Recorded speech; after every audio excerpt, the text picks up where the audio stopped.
Ladies and gentlemen, it is time to finally start a new arc. Pretty exciting. I think we're gonna be stepping away from the Natsumi and Tomoe character pool, so maybe we'll be delving back into our original. I believe, yes, we're doing Koto Higuchi, mainly because it was recommended by two commenters, Flawful and... Damn, I closed the tab because I had to recheck who said it or what arc to do because I knew we were skipping around a bit just because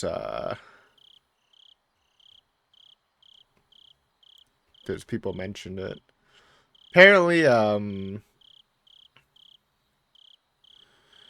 Apparently we're doing this first because the arc I'm guessing like wait, are we doing connecting fragment? Wait, sorry. Fuck. Because I know Fluffo gave me the docs for it, I think. So oh, damn, we really fucked this up.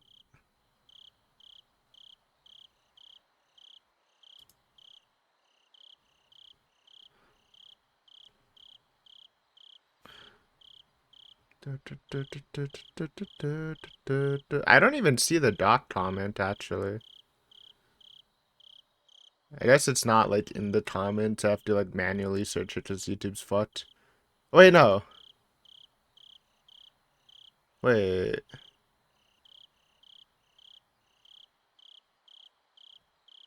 Okay, found the doc comment. I guess we'll do connecting fragments. I guess we'll just do this. I think it's short. I know people are sorry. We're not doing Koto Hagushi. I think we'll do connecting fragments into Koto into one of these. I think it's one of these first, then this. Um, so yeah, let's just do that. I'm assuming it's like the connecting fragment. He says it's like the police files, but so it's like gonna be short, but also like the connecting fragments of the final arc. So yeah, let's do that. Sorry. I mean, it's not gonna bait you because you're gonna see it in the title, but bait you in the start of the episode. These are additional fragments added in the console version of 8. They should be read after completing Sumitsushi, Kagaboshi, and Toki Hagushi. Okay, so we did that. These fragments display the additional characters introduced in the console arcs. That's interesting. So if you're actually playing the console version of Matsuri Bayashi, so these would actually be in the connecting fragments. Damn, I mean, that's such a news already long. It took us like 4 episodes to do that.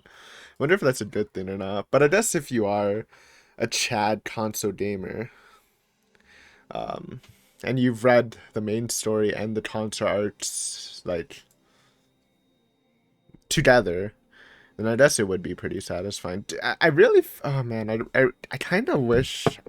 I feel like if anyone asks me if they should read Higurashi, I kind of want to recommend them read the concerts with the main story, just because it leaves that sense of mystery to it too, right? Because it's definitely not would be a different experience, um, if you don't know all the answers to stuff. But at the same time, it's a lot of reading. I don't know if that's actually the play. Anyways, back to the Sea of Fragments. Welcome to the world of the final chapters of Higurashi When They Cry, Matsuri Bayashi, and Mio Tsukushi. In this world, you'll be able to recreate the story from Hanyu's point of view. Wait. Yeah, it was always like that. Your objective is to create the true 1983 ideal to you. You will need to collect many different fragments to make that possible. However, Takano's conviction is very strong. Please, some more Takano. I know we got it at the end of the last arc, but we didn't even get to see her. To overturn it, you will need a lot of effort and a lot of fragments. I'll warn you right now, it will be a slow and painful process. Is Takano the only sprite character we haven't seen from the main cast? I guess we technically have been seeing Okanodi too. He has a sprite. We've seen Xian and Lanky die, I think. Honey went through it for over 100 years, and she had even had to stop and give in to fate. Defeating Tatano's conviction will not be easy. The trial in this world will put you through as much pain as Hanyu had to endure. You may surrender, just like Hanyu did after being emotionally worn down by the constant repetition of the worlds woven by countless fragments. When you feel like surrendering, you can end this game at any time. But if you do, the worlds revolving around your friend's fate will be limited to Anatakashi through Minadoroshi. No good endings. By forgetting about this world and erasing the story from your memory, you will finally accept death. Just like Rita did. Your ideal June 1983 can be created by putting together 99 fragments that are scattered all around this world. Is that actually the count? And if you like put these ones with the main ones? To connect these fragments together, you will need the right ones. There are 99 of them, which may be dizzying. However, this world isn't that merciless. To ease your pain, there'll be a little help for you. When you choose the wrong piece, your only ally will give you a sign that it's not yet time to put those fragments together. As long as the sign remains, you won't be able to connect them. You might as well go look for different ones. After you put the other fragments together, you might be able to connect the ones you couldn't put together earlier. When that happens, she'll let you know. Let's put those fragments together. Then you'll be able to join the other ones too. There are also some fragments that can offer you advice. They will be revealed by the fragment words you've gained from the worlds thus far. Or from completely different words. Yes, the most familiar words you've encountered while playing Higurashi when they cry may open the way. Are you talking about... or... one of those? Trying out various things in one way. And then, when the huge mass of 99 fragments are linked together, you arrive at the fragment Matsurabashi or Myotsukushi. Yeah, we don't... That's the concert variant, I guess. The ideal June of 1983 will be born there. That's when the long-awaited Matsubayashi or Myotsukushi will finally begin. So I guess that's like the good ending of the concerts. It's interesting, or an alternative good ending to Matsubayashi. Before you peek at each fragment, why don't you line up all 99 of them first? Most of them require other fragments, so there's only a few you can actually look at. Let's try to find those first. This will be an extremely long and difficult trial. True. Let me tell you again, Hanyu challenged us for over 100 years and gave up on it. I mean, listen, it's long, but it took like a couple hours. Hanyu's memeing, man. She got her head in the cream puffs. If you believe in miracles the same way your friends do, even if you don't live in the world where they live, if you believe in them. Now let the connecting fragments begin. Here we gather the scattered fragments of destiny. It's a very important journey of patience that demonstrates the power of your strong will.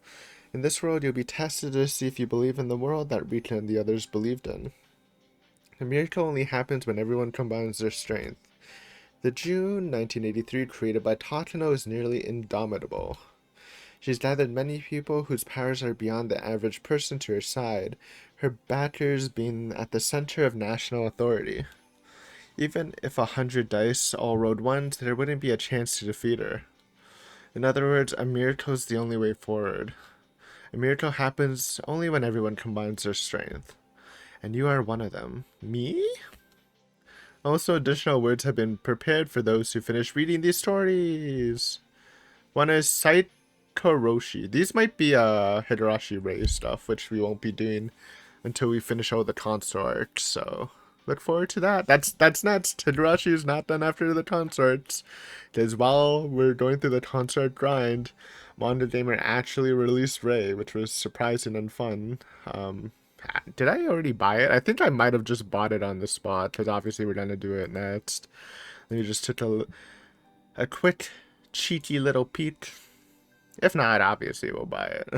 Yeah, I literally already have it, so I'm ready for Ray, boys, but that's gonna come in, like, probably, like, 100 hours, because we still have, like, a couple hours, probably more, so.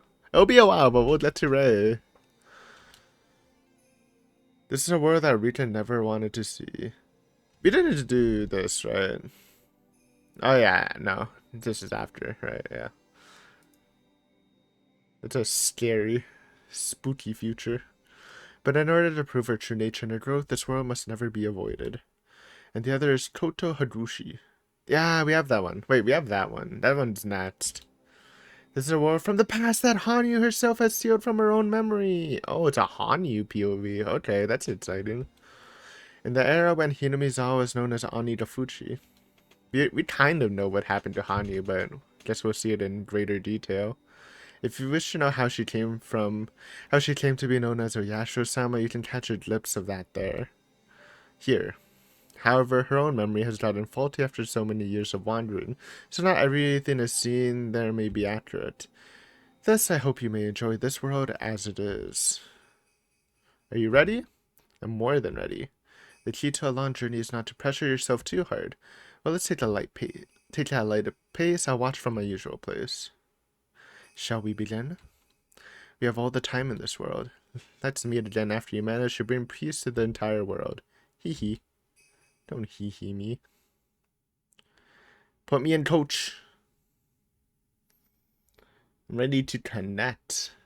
I actually, how long did it take us to connect all the fragments in Matsuri-Bayashi? It was like 5 or 6 episodes. It took so long. This will probably be less. Oh. Oh, 5 pages. Okay, this is actually probably gonna take a while. So we do have... So there's 35. Which makes sense. It's 8. So our good friend Falafel, Higurashi Lore Master, has hooked us up. So we will go for that. So first he says to do Shirakaba Mountain Village Siege Incident. That's me. Here it is in this book. Lore. One day in February 1970. Yamokai! He's back. After verifying the time on his wristwatch, Yamokai turned back and checked the facial expressions of the riot police lined up here. Oh, this is, I actually forgot about this, but they mentioned this in the concerts. This is like where Tomoe's dad popped off, I think. Like he was famous for this.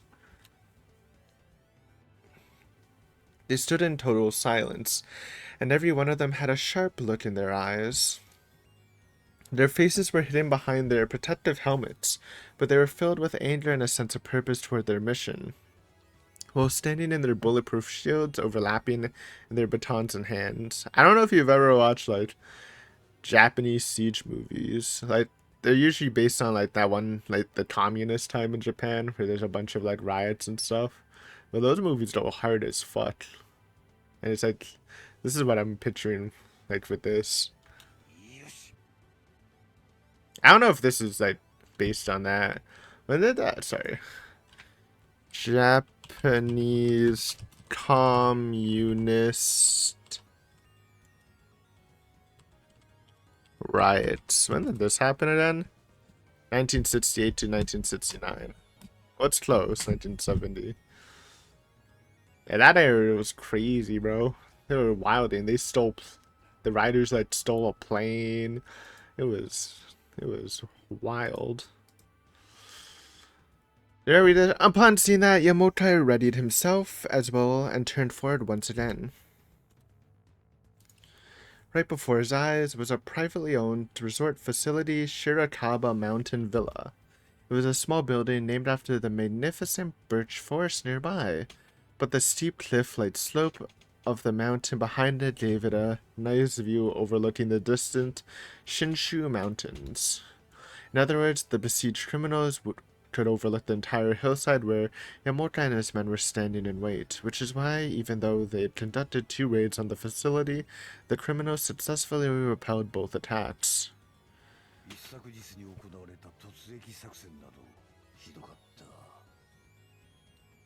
They rushed in together through the drainage canal, but the poor weather made their tear gas grenades unusable. And on top of that, they had no means to fight back because use of firearms were prohibited. The right police captain in charge of the raid even died in the attack. Oh shit. That sucks. Thus, even though he was originally assigned to the rear guard, 2nd Division Captain Yamokai became appointed as a field commander since he had experience leading to the riot police in the T University siege 1 year prior. I think that's the big one, raiding the university, because there was a bunch of students.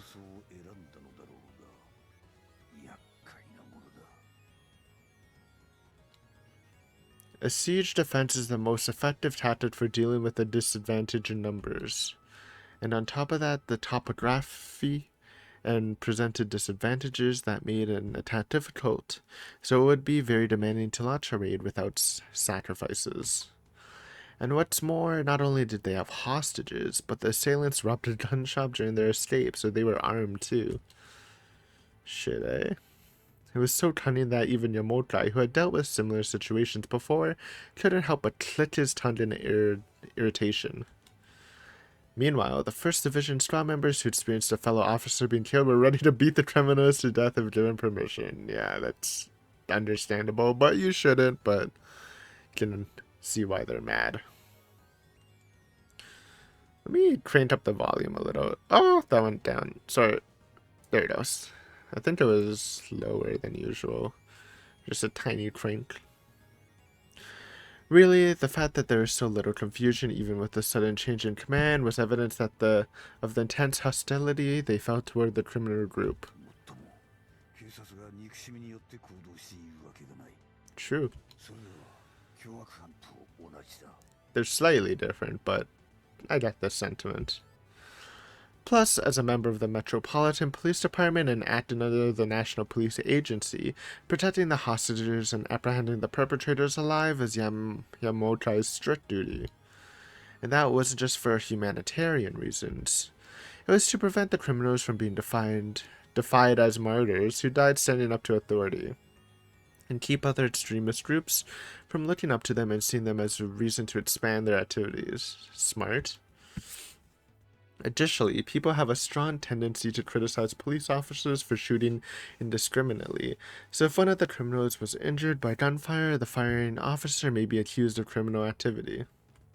True. It's ironic, but the dignity of the police force suffers when they're accused of breaking the law. I mean, this is like just true. I know this was written a bit ago, but obviously police and civilian tensions have been a thing forever. I don't know. I've never actually been in trouble with the police.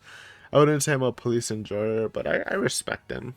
You know, I do find it kind of cringe when a police officer dies and you just see people celebrating on Twitter and, you know, people arguing, you know, a dead police. Like, it's just cringe. I think the dehumanization of police is pretty cringe. Like, you can definitely criticize them, and it, you know, there obviously is some corruption that a spotlight should be put on, but I don't, at the end of the day, they're humans, right? Calling them pigs and stuff is just like dehumanization tactics to make them seem not human, and that's why I feel like a lot of younger people, like, celebrate when they die, just because it's been like ingrained by a lot of people that cops aren't humans, which is just cringe in my opinion. There's my brave police take. When told about it that way, Yamoka had no choice but to obey. Time went by as he pondered to himself, and before long, the minute hand was pointing straight at 10 o'clock. The next moment, Yamoka was barking into the transceiver in a hand with a small but sharp voice.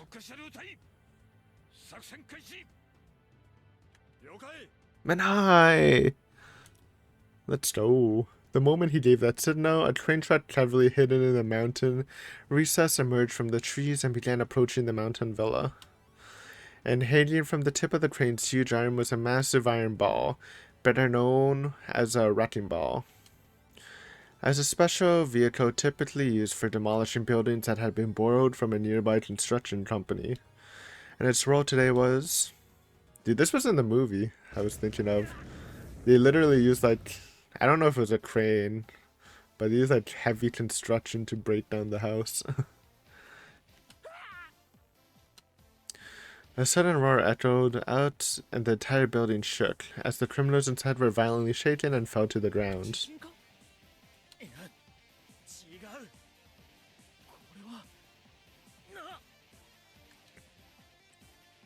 One man looked through the barricaded window and groaned as soon as he realized the source of that quake. What he saw before his eyes was the yeah, it was a wrecking ball, I'm thinking of. The shadow of a massive ball of iron, unlike anything he'd ever seen before. And it was letting out a colossal roar while heading this way again.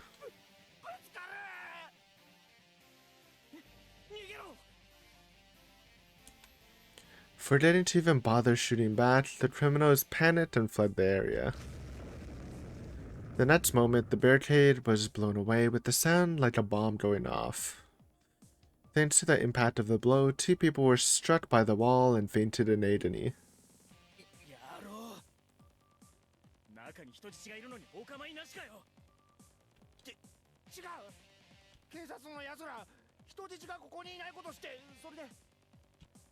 Right.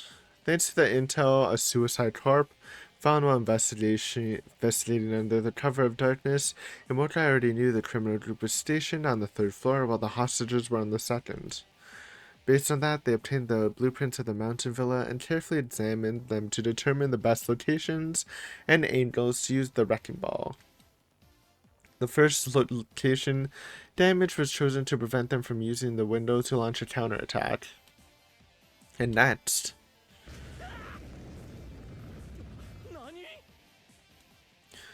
Once again, the criminals staggered and fell to the ground from the intense vibrations, and gasped when they saw the destruction right before them. What was destroyed this time was the staircase leading to the 2nd floor.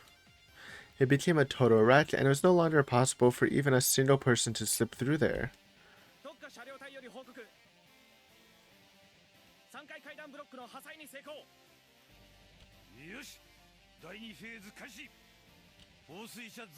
Yep, the water shot trainings. This is also something they did with sieges. They just fucking blasted water at them, which you make sound like, is that dangerous? It's fucking brutal, man. Like a match-setting water blast can definitely fuck people up.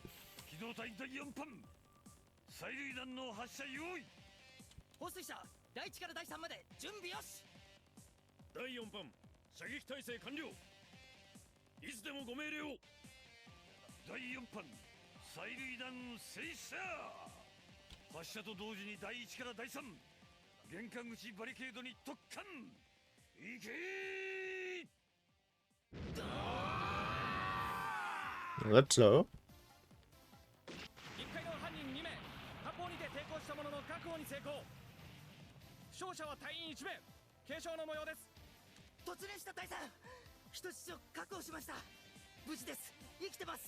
Nice.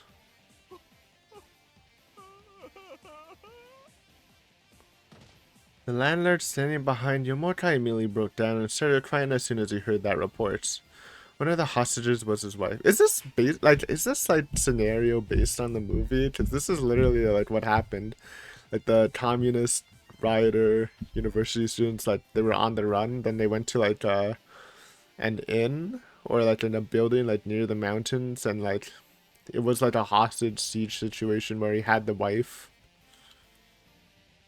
I remember that. Like, it's very similar. And they use the wrecking ball, they use water guns. Like, I feel like this is based off the real event. Unless, like, this happened a lot. Which it might be. It was still far too soon to rejoice, but the news alone was enough to put his heart at ease. Nice. Just then. Maino!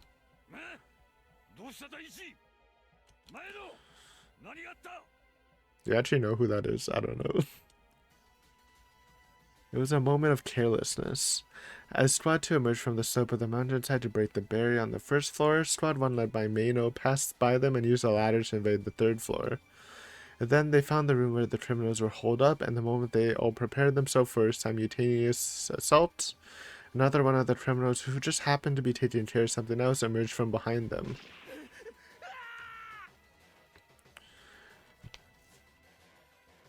The armed gunman screamed and pulled the trigger the moment he saw the riot police. Mano was commanding the group from behind and regrettably... Give me a second. Okay, where were we? Yeah, we read this. Got shot in the kneecap. Bullet to the knee. Now they're gonna rage and beat the shit out of the guy. All strength drained from his leg, Mino collapsed to the ground in agony. The squad members in the back rushed to cover him with their bulletproof shields, but their movement was delayed because they turned their attention toward the noises coming from the room. I think this happened in the movie too. Mano watched as the criminal pointed the gun toward his head, then closed his eyes. And then... Manai. A dry, explosive pop came from behind. And following that, Mano heard something fall into the floor in front of him and opened his eyes again. The criminal had fallen to the ground and wasn't moving. I mean, fair enough. It was deserved. He was about to kill a guy, and he shot at him. Sadly, it had to be done. And the source of the gunshot behind him? Based. There we go. Of course. That's where he got his hero status.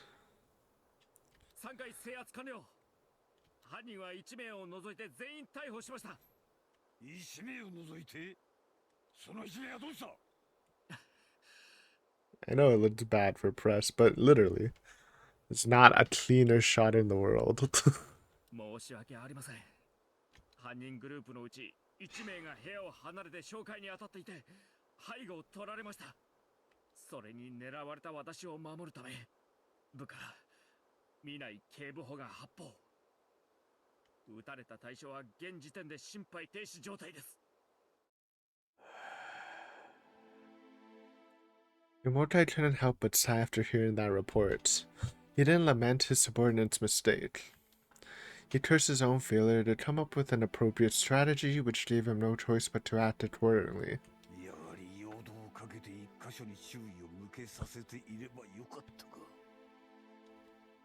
Although, even if they carried out a feint operation, the leader of the attack would be in danger of getting sniped by the criminals. 2 agents had already lost their lives, and one more was still in a critical situation, so strong measures had been taken to ensure that there would be no more sacrifices. It was a wild time back then. I really recommend looking up. There's like a couple of movies based on this time period. It's crazy, man. Literally crazy.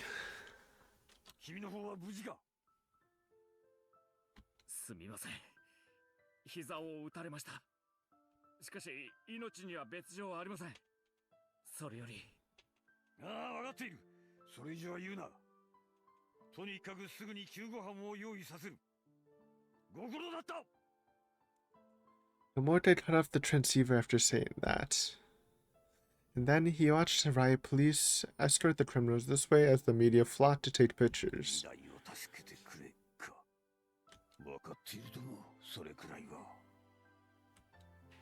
By now, they were probably already reporting to the TV staff that one of the perpetrators was shot by an officer. But unlike the T University incident, this time they had made various preparations with the interview team in advance. Aside from the gossip magazines, the major newspapers and the key TV stations should follow directions. And in which case, what they needed to do going forward was...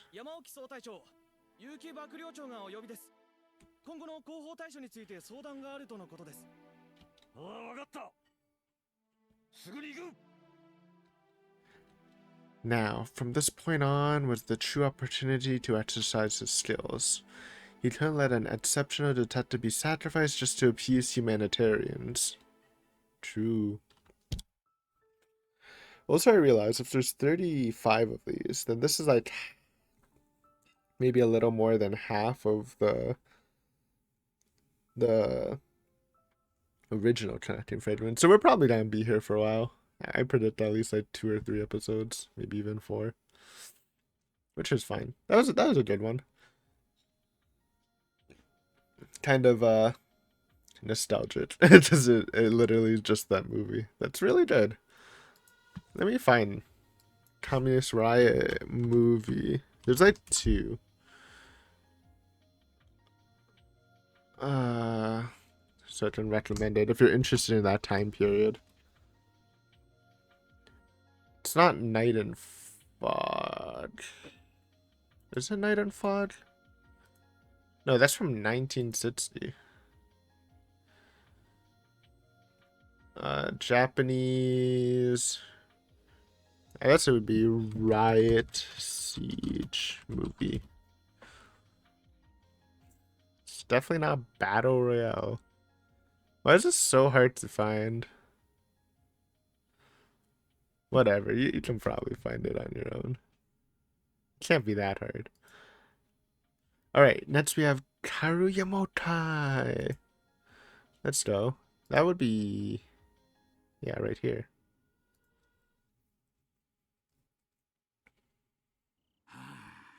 Ooh, big O.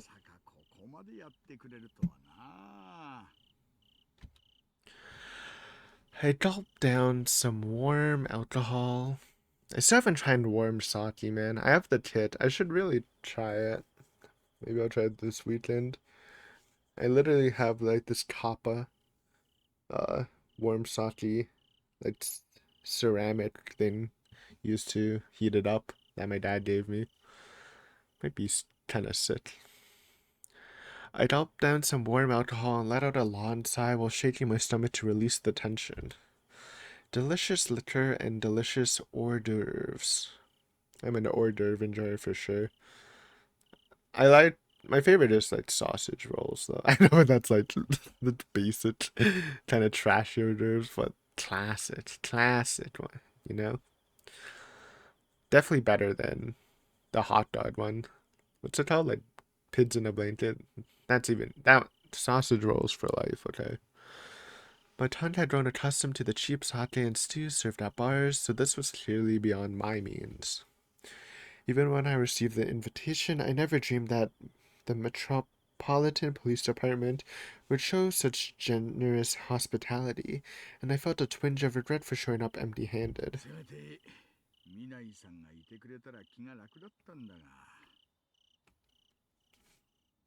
After meeting Deputy Inspector Manai at a networking meeting in Tokyo a few years back, we'd become friends and would go out drinking together any time I came to Tokyo. He was originally supposed to be acting as an intermediary for Commissioner Yamotai, but unfortunately something urgent came up that demanded his attention, so he wouldn't be coming. おいさまあそう固くならずに南井君からも酒にはお強いと伺っております。そうそう、どうぞご遠慮なくやってください。いやお恥ずかしい。こういう畳敷きの広い場所で飲むのは温泉地に慰安旅行に行った時ぐらいのものでして、私は田舎での小心者ですから妙に身構えてしまうんですよ。そんなご謙遜を。とりあえずこんなじじいの尺で大変恐縮ですが、もう一つどうぞ。ああ、これはすみません。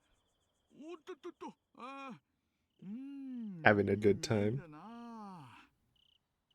いい日本酒ってのは香りだけで酔わせてくれますね。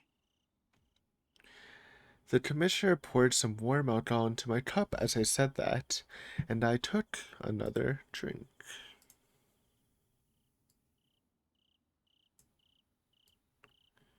Sorry. Boom. Okay. Even after tasting it again, I can confidently say this was really good alcohol. It would be wonderful if a beautiful young lady was the one pouring it for me. Classic Oishi. But enjoying a drink recommended by a superior is nice too, I guess. Thinking that and not wanting to be rude to Yamoto-san, I decided to believe that and smiled at him. それに What し the ても heck? 山奥さんにはほとほと頭が下がりますね。We jamming? わざわざ私なんかのためにこんな素敵な席を設けてくださったんですから。本当にありがたい限りですよ。何をおっしゃいます。大石さんには今回の白樺山荘の籠城事件で大変お世話になりました。 He helped? 地元警察と我ら警視庁との連携がつがなく行えたのもひとえにあなたのご協力があってのこととゆうすけ、いやうちの見ないからお聞きしております。 Okay.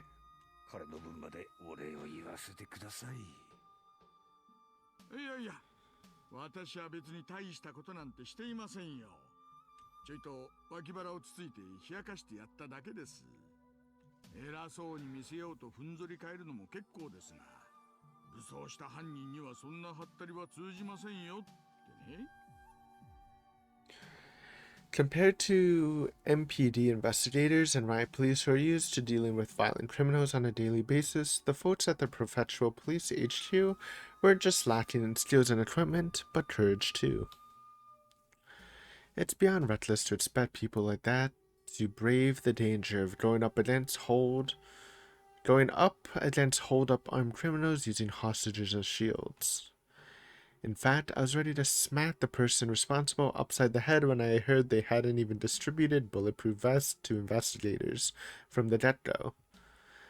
Even so, perhaps fueled largely by the sense of inferiority, rather than bowing down to the MPD, the higher-ups stubbornly refused to work together. Thanks to that, their posture for dealing with the criminal group was completely inadequate, and their initial raid was repelled immediately by making the effort completely and meaningless and resulting in some serious injuries. And so the other investigators on scene and I argued with the upper management, and appealed for them to delegate authority to the riot police. Thanks to that, overall command of the authority was handed off to the riot police, while we took care of the logistical support. And as a result, the third raid on the mountain villa was a success.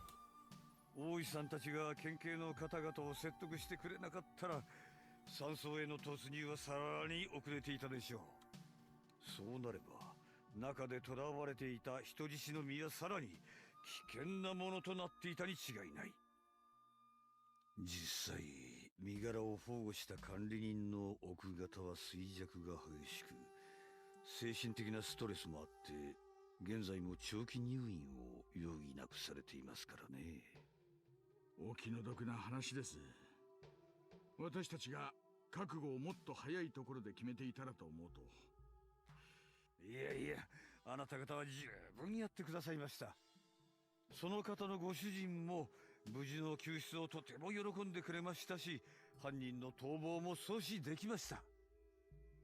それだけでも上々とすべきだと Yeah, 私は思っております。 it was a little chaotic, but overall they accomplished their goal with very minimal. Well, there were casualties, but at least they did it. At least the hostages were safe. That's one of the big things. そう言ってもらえるとこちらも救われます。 And the criminals were captured. まあ、うちの県警の連中ときたら自意識過剰っていうか、東京の方々に対して対抗意識を持ってる奴らが多いですからね。こういう時にこそゴチンと言っておかなくては。連中にもいい薬になったと思いますよ。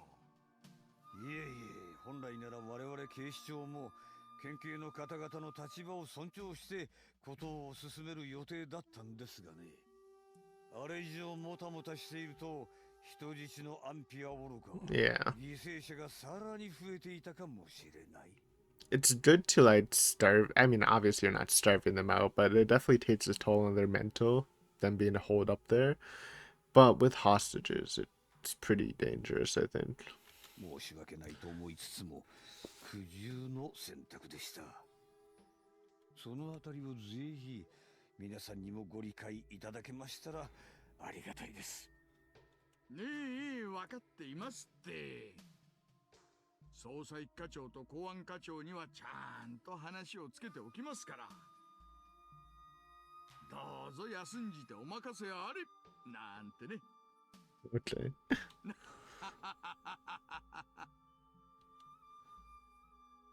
As I poured another round to Yamokai in a good mood, I was silently astonished by that there are such capable people at public security.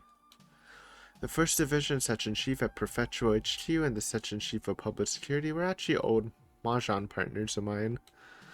They must have investigated the depth of those connections before asking me to act as the intermediary. もっともここまでやってもらっちゃ断れませんがね。 If we were following standard protocol, you simply have to meet with each section chief directly and offer them your gratitude while clearly explaining the situation. But they figured someone who actually endured dangerous crime scenes, especially a local detective like myself, would be a nice touch of getting through to them. That's why, in addition to working hard for gratitude, they were seeking mediation so the people in the field could save face. And I couldn't exactly feel bad about them wanting to make me a key player. True. I was grateful enough for that sentiment alone. そういえば例の酒いかがでしたか。 Damn. You got gifts? あの程度で皆さんの労苦の代価とは思っておりませんが、お口に合えばよかったのですが。とんでもない、十分ですよ。鹿島桜でしたか。 Is this real? Let me just Google it. Probably can't get it in Canada, but Kashima Sakura. It's an antagonist of the Octane root in of rewrite. I just got spoiled for rewrite? I don't know what. Nope. Apparently that's not a thing. At least when I do the Kashima Sakura alcohol. Maybe it's based on something real. うまい酒は飲んだことがないと、うちの署の連中大喜びでしたよ。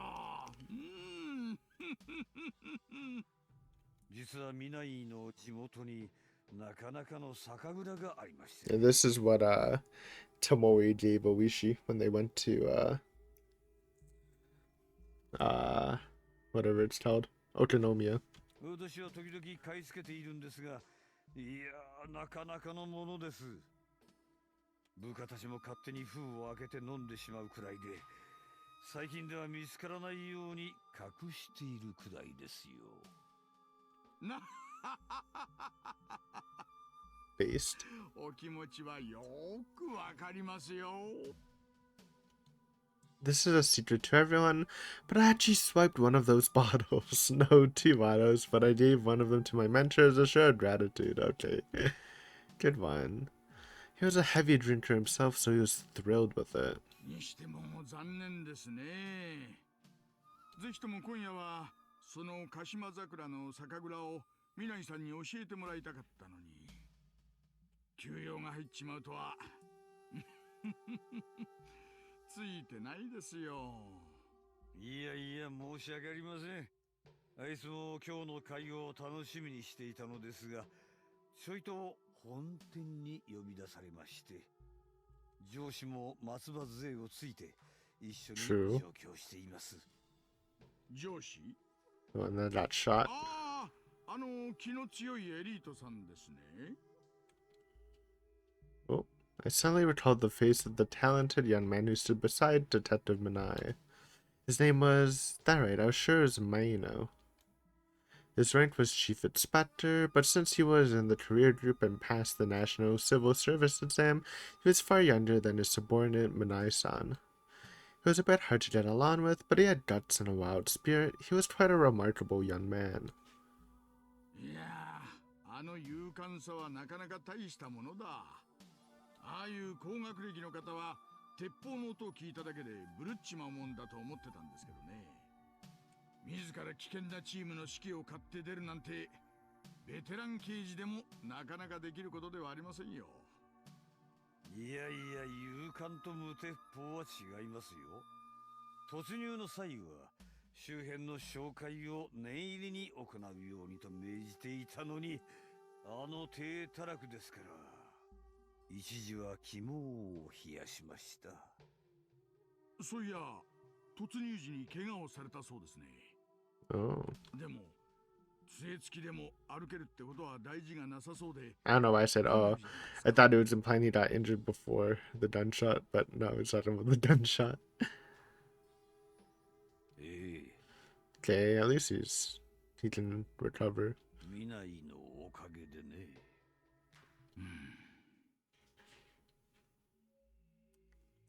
Listening to the reply and seeing the bitter smile on his face, I was able to grasp the situation. Manai-san was considerate and didn't seem like the kind of person who would shoot at a dangerous criminal out of an emotional outburst, but I see, so that's how it was. 見ないは前のが公安に配属された当初、彼の指導教官を務めていましてね。その縁あって階級が逆転した後も師弟というか、年の離れた兄弟みたいな関係なんですよ。そういや、そんな感じでしたね。 Even in the handful of times I saw the two of them together, Chief Inspector Mino always addressed Manai in an honorific tone and never tried to act like a superior. And even when he had to be warned about things he said and he did, he had accepted it completely frankly. When we saw that, we said it was funny how someone as proud as him had such a cute side to him. つまり、本店に呼び出された理由がそれですか。山沖さん、南井さんの処分、どうなるんですか。それを今査問にかけているところです。まあ全然お咎めなしというわけにはいかないでしょうわね。 He fired live rounds at a criminal even though no fire order was in effect. I mean, I get it. It shouldn't go for the kill always, but the guy literally shot his fellow officer in the knee, and it sounded like he was aiming for his head next. So I feel like that's one of the cleanest shots you can get in a situation like this. Like, obviously, I don't think police should be actively killing people, but if a criminal had a gun, shot someone already, and was preparing to shoot for the kill, I think that's literally the perfect time to or the perfect scenario to at least kill him, I think, when they're actively trying to kill someone else. And to make it worse, the person he shot died. Even though the criminals were armed and had already killed 3 people by that point in time. The fact that the policeman shot and killed a criminal while under strict no-fire orders was an extremely bad bird. I guess it could be different in Japan, but in my mind, it just doesn't make sense. There was an incident just last year where a police officer shot and killed a ship hijacker, and the officer was charged with murder. Was the ship hijacker actively trying to kill someone when he shot? Because if not, yeah, pretty bad. This may be putting the cart before the horse, but the modern trend was to overlook those sort of incidents. しかし、おかしな話だ。南井さんが撃っていなかったら、足を撃たれていた捜査員。Yep. 前の警部はおそらく目前に迫った犯人によって殺されていたでしょう。それは周囲の証言も、そしてテレビカメラの映像も十分に正当防衛であると証明してくれているじゃないですか。I don't know if it's self-defense, because you're not really defending yourself, but it's valid for me. それでも現場にいない人々にとっては建前の方が大事なんですよ。 Even if an officer is shot and killed, they just say it's an unavoidable part of this line of work. But on the other hand, shooting an armed criminal to ensure safety would cause a huge outcry, demanding punishment for an illegal deed.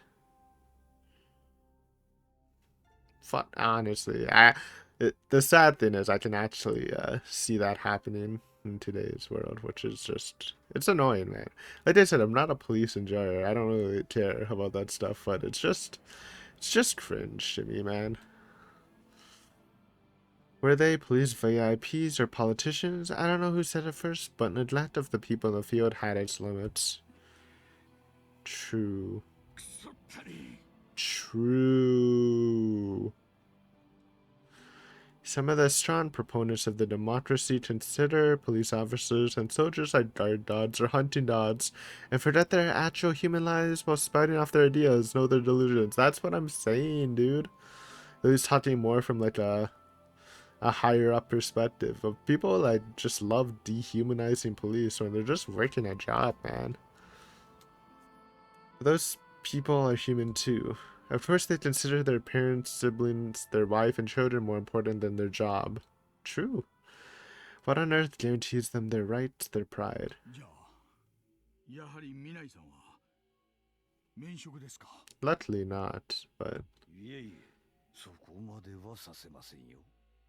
とりあえず、みそぎ程度に今の部署は移動させますが、新設の私の直下の部署に置く予定です。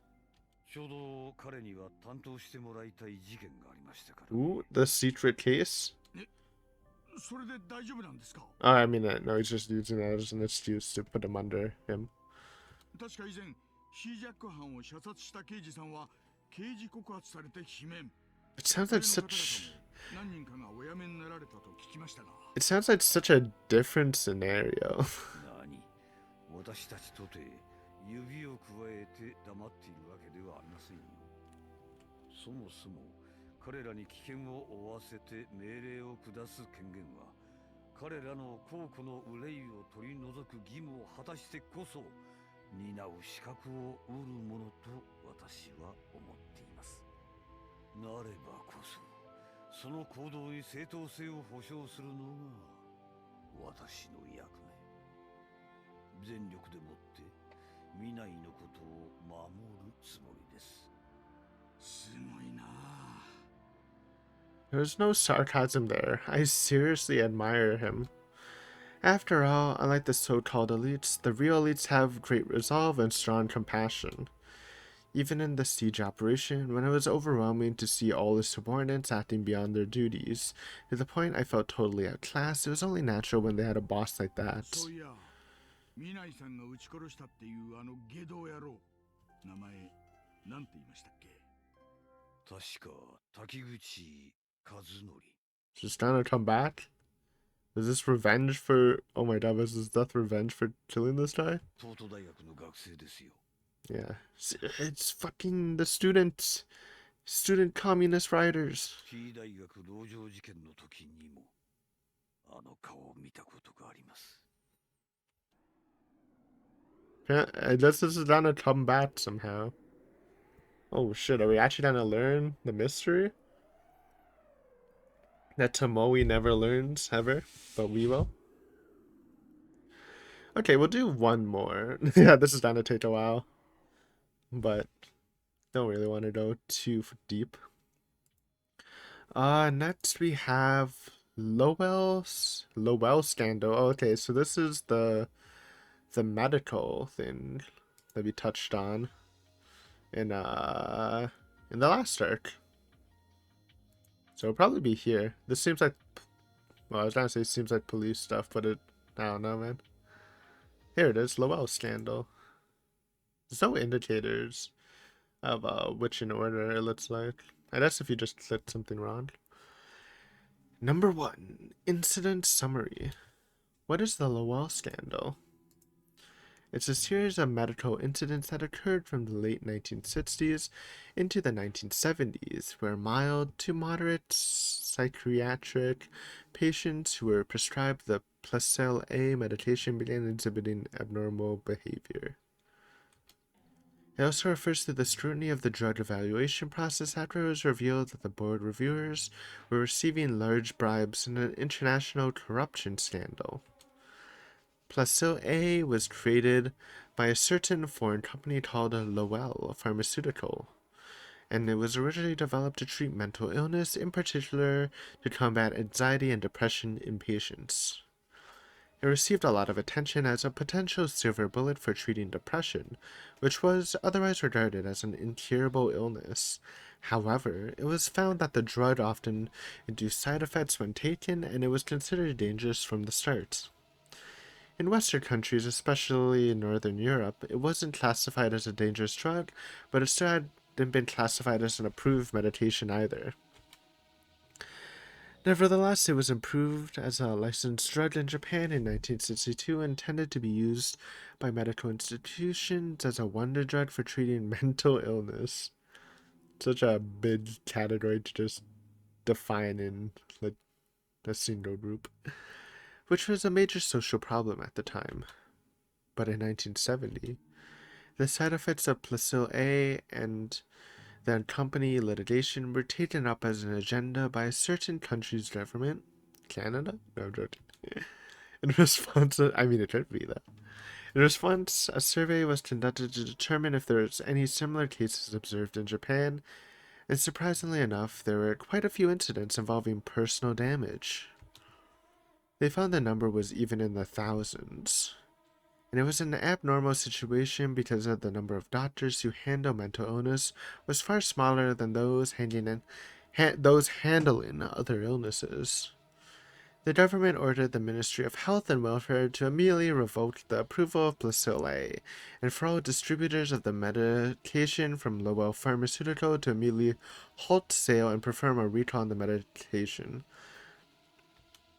Furthermore, they established an advisory committee consisting of experts in the field and sought to learn why related parties approved the drug when the risks were known in advance and continued to ignore the reported cases of side effects. The government then learned that bribes were being paid to certain medical experts who had a say in authorizing the drug, and even to some bureaucrats in the Ministry of Health and Welfare.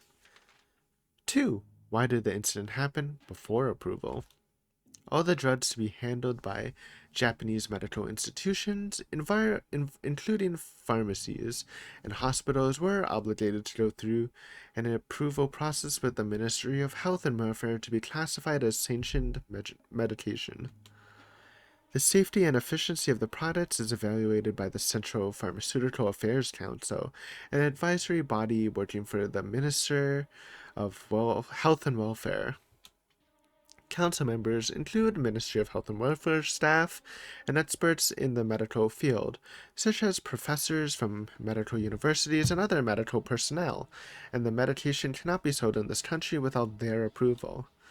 It takes a considerable amount of time and capital for a new drug to be approved as sanctioned medication. Are there any side effects? Are there any differences in efficiency between individuals? To answer those questions, pharmaceutical manufacturers conduct clinical trials with the cooperation of various medical institutions and with the consent of patients in order to properly evaluate the drug, and at least thousands of samples are collected. This is just like basic, I'm sure this is what happens with any FDA drug, right? Then they submit an application. Obviously, this is for Japan, but it seems like a general process around the world, I would assume, that take this seriously anyways. Then they submit an application to the Ministry of Health and Welfare, referencing the data collected over that several year-long period at the cost of several hundred millions of yen. Members of the council analyzed the material for over a year to identify any potential problems or risks. And in the end, if everyone agrees there are no problems, the new drug can be approved and given the sanctioned medication classification. But it's very rare for a drug to pass without any problems the first time it's submitted. The efficiency of a drug can vary based on the patient's environment, psychology, and age, true. This is a natural matter, of course, in the interest of the patient's safety. However, in order to accomplish that, pharmaceutical companies have endured hundreds of millions of yen in expenses over a time period lasting several years. It is expensive to create new drugs. That is true. Thus, pharmaceutical companies have been seeking the cooperation of doctors and experts with authority in the field in order to shorten the trial period and improve the credibility of their clinical data. The more well-known doctor conducting the clinical trial, the shorter the necessary examination period to reach approval, which effectively reduces the cost. But the problem was the enormous amount of money being paid to doctors for their cooperation. There are no market prices for work commissions, and since all pharmaceutical companies are seeking the cooperation of exceptional doctors in many cases, the sky's the limit to when it comes to compensation. Nevertheless, you could say it's a fair price for outsourcing data collection. The problem was, the pharmaceutical companies weren't asking the doctors to investigate if there are any issues with the drug, but just to certify it as no problem. In other words, in cases like that, the doctors they requested the data from doesn't actually check if it's safe or not and simply forges clinical data. Okay, so obviously, yes, making drugs very expensive, and in the end, pharmaceutical companies they do want to like reduce the costs, so they're taking shortcuts, which leads to unsafe drugs naturally if they're just making doctors forge that shit, which is really bad. It's really bad. I don't really know the answer to how to do this better because you can't really get around with all the testing and stuff. But I don't know. It's a weird situation. There's probably some studies on this because it's definitely a real world thing. Obviously, this act defies medical ethics and just safety in general. In fact, it was later discovered that Lowell Pharmaceuticals had paid a large amount of untraceable money to a prestigious university hospital known as an authority on mental illness in exchange for clinical trial results. Surprisingly enough, some of the university hospitals conducted no clinical trials at all. In a sense, they were only selling their name to Lowell Pharmaceutical. I'm glad it blew up in their faces, though. That's great. Some justice. We're endangering all these people. And furthermore, subsequent investigation in Japan revealed that some of the approving council members were accepting bribes. The approval period for Placil A was far shorter than expected in the first place. There were many experts who seemed uncomfortable with it, and there were danger signs even from the start. 3. Why did the incident happen after approval? The drug's exclusivity period would expire in 6 years, after which point it could be manufactured and sold by other distributors. Naturally, competition would reduce the market price, and companies that develop new drugs would be eager to get additional sales. Thus, Lowell Pharmaceutical continued providing these so-called unaccounted expenses to the directors and general managers of these medical institutions even after Placil A was approved. And that was because it was far more efficient, reliable, and inexpensive in the long run than appealing to the differences and efficiencies of medication conventionally. Since Placel A was a new drug, the market price set by the Ministry of Health and Welfare was quite high, but the hospital directors prioritized the large volume of money lining their pockets and bought it one after another. And even though it was expensive, 80% of the drug's price was paid for by the Ministry of Health and Welfare, so it wasn't a major loss for these medical institutions. In fact, Lowell Pharmaceuticals secretly sold it to the side for under market price. Dude, they're just doing everything to save a buck, allowing hospitals to save money on the difference. As a result, the number of hospitals adopting Placele steadily increased, and many other high credible hospitals began switching from older drugs to Placele A one after another. Isn't it like, it really seemed like Tokyo wasn't fucking with Natsumi and giving her a drug to induce terminal level 5.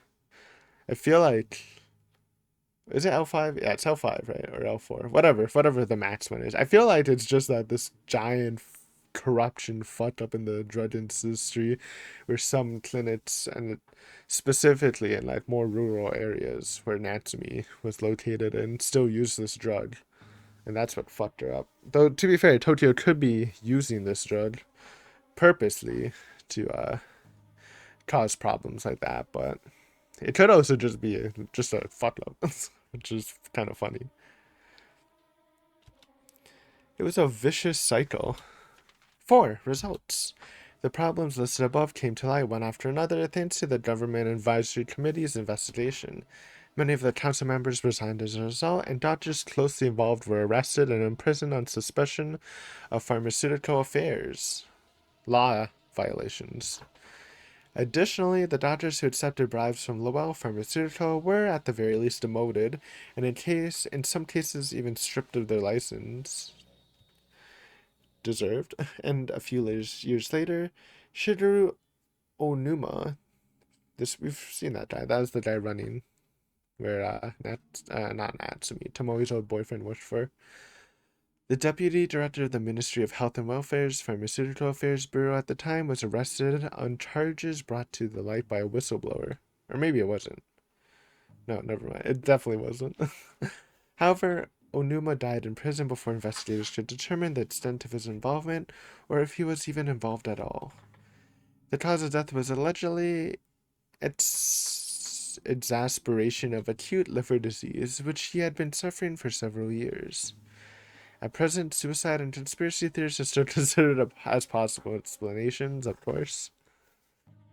Alright, interesting. This is actually pretty interesting. It's definitely more interesting than the police files. And we're gonna be here for a while, boys. So strap in, get your popcorn. Well, not now, because we're done the episode. But yeah, we're connecting. We are connecting fragments.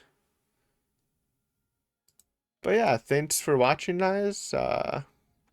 Let me just put like a little.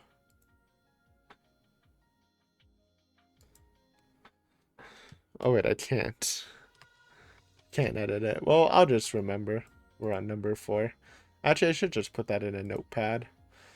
I'll do that after. Anyways, thanks for watching, and we'll continue connecting some fragments later. Until then, see ya. Thanks for watching.